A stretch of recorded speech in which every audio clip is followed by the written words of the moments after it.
Alright guys, this is Crafty Cat. Welcome back to my channel and welcome if you're new. We are here with our Temu haul and I'm slowly getting through this. There are two things I want to show you today. I'm going to pull them out.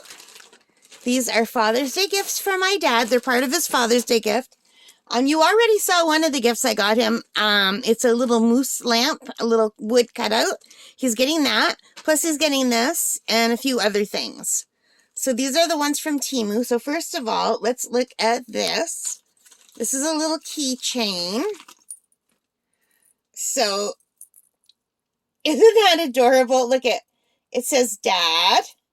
It's got a little screwdriver, a little hammer, a little ruler that says Dad, and I think that's a little wrench. Isn't that just adorable? I had to get this when I saw it. And it was only $1.47, and it makes a beautiful keychain for my dad, right? But also, you guys, if you're into miniatures and you're working on a little workshop or garage, you could totally just take them off the keychain and use them in your little miniature room. Aren't they cute? So anyway, that's part one of my dad's gift. Or actually part two, because part one is the moose lamp. And then I also got him this. I just wanted to show you how nicely they package their outfits. So this is a t-shirt.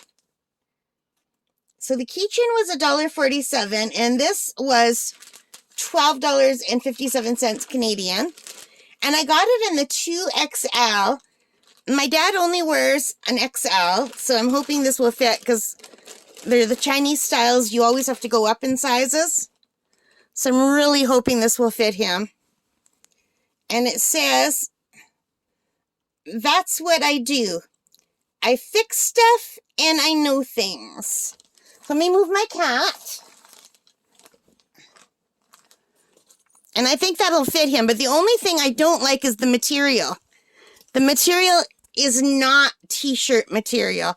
The material is more like legging material. If you buy those leggings off Shein, you see it's shiny. That'll be really hot. I don't know why they would sell a t-shirt and not do like a normal t-shirt material. That's really unfortunate. But it's super cute, and maybe he'll wear it. He could always wear it as a bathing suit. Like, it feels like bathing suit material. It really does. So he could always wear this over his bathing suit at the beach, you know? Hopefully he won't be too hot. He's usually cold. I don't know. It looks like it will fit him, though. So that's what I got for my dad. And I'm just going to click on it and see if it does tell me what the material was and I didn't notice. No, I can't open it up. So I think they must be sold out because I can't open up the link. It's just telling me my receipt and what I paid for it, which is $12.57. So I think that's really cute, but it's really a shame about the material. But it looks nicely sewn, like there's no loose things anywhere. It looks well made, but yeah, I don't like this material. If it were for me, I'd be very unhappy. I would not wear this because I get hot. I have hot flashes. But my dad's always cold, so he might like it. And I guess it's the thought that counts. But yeah, I am really sad about the material. I thought this would be a nice breathable t-shirt material. Like, here, I'm wearing a t-shirt right now. I thought it would be like this kind of material. Anyway, so this is it. I hope you like that. If you did, please give me a thumbs up. Hit that notification bell. Subscribe if you haven't already. And leave your comments and let me know what you think about the material. Is it like a deal breaker for you if you order a t-shirt and it's not in t-shirt material? Like a cotton? Anyway, have a great day, whatever you're doing. And thank you for being here with me. All right, guys, take care and stay safe. Bye.